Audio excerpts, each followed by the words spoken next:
Mark Oberman, thank you so much for joining us to reminisce on Sydney 2000. Hey, no problems. Thanks very much for having me, Grant. Pleasure to be here. Mark, tell us a little bit about Sydney 2000 Olympic Games for you. You'd obviously experienced Barcelona in '92. Tell us a bit about the journey to Sydney and Sydney itself. Yeah, it was a big journey. We ended up being 8 years rather than just 4 on top of the last one. And I turned 33 during the Olympics. So in all likelihood, as it turned out, it was my last international series for Australia, and it was a huge journey.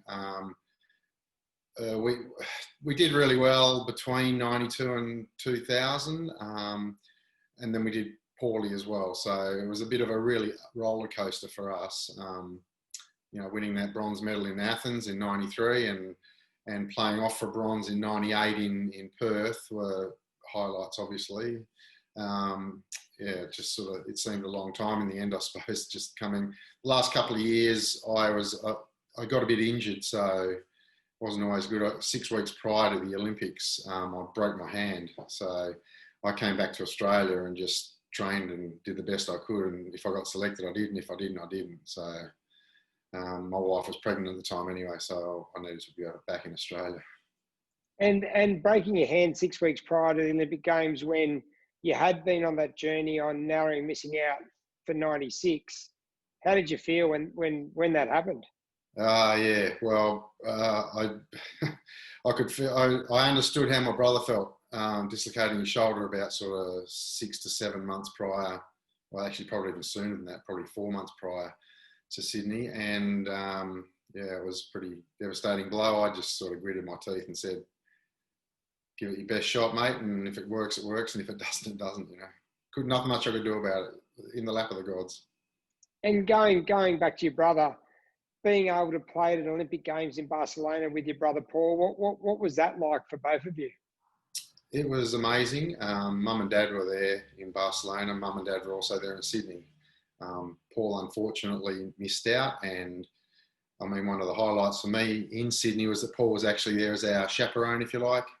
He'd meet us at the pool and he'd direct us through the maze to get to the main pool and training warm-up area. And it was good to have someone in your family with you right up until game time.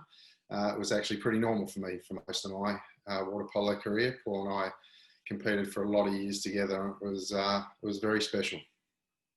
And tell us about some of the highlights of the Sydney 2000 Olympic Games that stick in your memory. Yeah, well, certainly highlight / relief, I suppose, was last game ever. So that was bittersweet. It was good to know that I was going out finishing on Olympic Games. I mean, my body wasn't allowing me to go any further. I wish I could. So anyway, that's how that worked out. Another highlight, I suppose, women winning gold medal. That was, I think, the day before my birthday, I think. And we couldn't go because we were playing the next day. So we watched it on TV, and I think we were just as worn out watching it on TV as what we would have been if we were in the stadium, to be honest with you. And a highlight, obviously, was my family being there. Brother, sister, mum, dad, my wife, who was pregnant, heavily pregnant at the time, her family and other friends that came from around Australia. It was an amazing experience.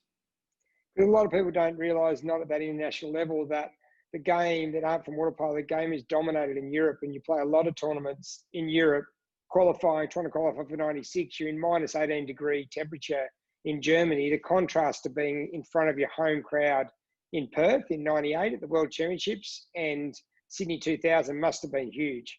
Sydney was amazing. The 2 World Championships I played in Perth were amazing as well. That's my hometown.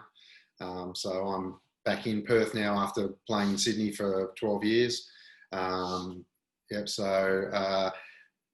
You do play a lot away. I thankfully had a partner / wife who was very understanding. She was an Australian netballer, vice captain of Australian Diamonds for a while. She also coached a bit with Norma Plummer as an assistant up until the Delhi Commonwealth Games. So we sort of understood the trials and tribulations of touring, which was very helpful and very supportive as well. But it was amazing to play some major tournaments, and 3 major tournaments, 2 World Championships and an Olympic Games during my career, I don't know that many players play that many tournaments in their home country.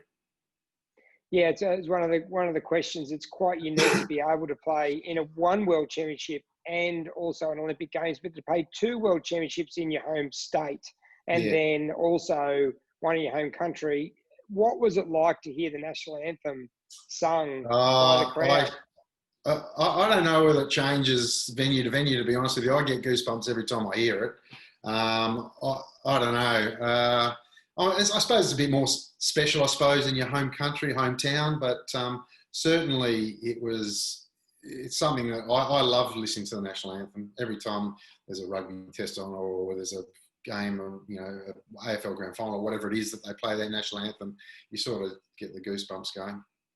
Now, going back a bit after the 92 Barcelona Olympics, what did it feel like to you when you heard those famous words of Juan Antonio Semirat saying the winner is Sydney? I was ecstatic. I thought that might round me off, to be honest with you. I thought, well, looking ahead, I think it was, how long was it? 7 years that it was the year after the Olympics, wasn't it? Yeah, it was 93. Yeah. So I said, well, 7 years, that was going to take me up to 33. I was pretty certain that was going to be pretty close to the end. So I thought it was a pretty good way to top it off if I could. And I was lucky enough to get there. I mean, like I said, those last 6 weeks, I was sweating. I got the phone call from the coach and I cried because I just was so relieved to actually have made the team. I actually had prepared myself to be missing out, to be honest with you.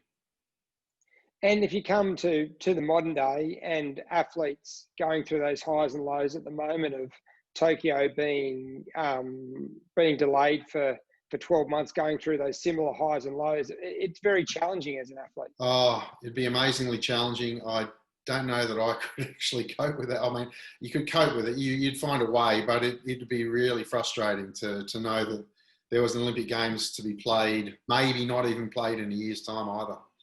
They might have to abandon the whole thing. Oh, who knows? It's frustrating. It'd be because you work yourself up to a point where you're ready to go to an Olympic Games, and that's all being dashed, and people have got to start again, and it's a hard journey. Now, water polo stayed in the family. You've got your son Matt, who's now involved in the junior squads. What's it like to be involved with your children coming through the ranks? Extremely proud of my 2 children. Matthew's doing really well. Better player than I ever was at my age. So I think he's got a good future if it all pans out well for him. My wife and I went and saw him play at World Championships in Hungary. He played very well there as well. So it was nice to see him play live. The last World Championships, when they were in Kuwait, we watched it on the computer, wasn't quite as good, but still proud of him. Very proud of him. Proud of my daughter too, I might say. She's made national squads for water polo. She's made state teams for basketball and state squads for netball. So she's very talented as well in her own way. Tell us about some of the most memorable moments of Sydney. Some people described aspects in the village, in and out of the pool. Tell us a few that stick out for you. Knowing it was my last sort of competition, I'd been to a lot of these sort of competitions before, either student games or Olympic Games or even World Championships to a degree. There's the 4 disciplines of the aquatics. So it wasn't anything particularly new for me. I tried to make it as homely as I possibly could. I took an AFL footy with me. We used to have a kick to kick with a few of the guys. I would not want to be in the village as much as maybe some of the others. I used to go and try and get into the city, which was really easy because there was those cats that went along the Parramatta River down into Sydney, and it was really easy to go up and down. Obviously, you see my wife as well, so she went and my parents, and they sort of went and saw a few other sports, and I ended up going to see a few sports with them as well, basketball as an example.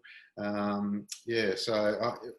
I suppose the highlight for me was after my last game, I sat in the spa with Andrei Kovalenko, sort of reminisced a bit, and then got out, and there was probably about 25 to 30 people there just for me, family and friends, and that was a big highlight. But it's obviously the end of an era for you, and having those family and friends around you, it must have been fantastic just to be alone with them at the end of the journey. Yeah, it was. It was good. And, I also had 4 Cronulla boys, which is my club, on the team as well. Could have been 5 if my brother made it. Unfortunately didn't, through injury only. I mean, very talented player, otherwise would have made it, I would have thought.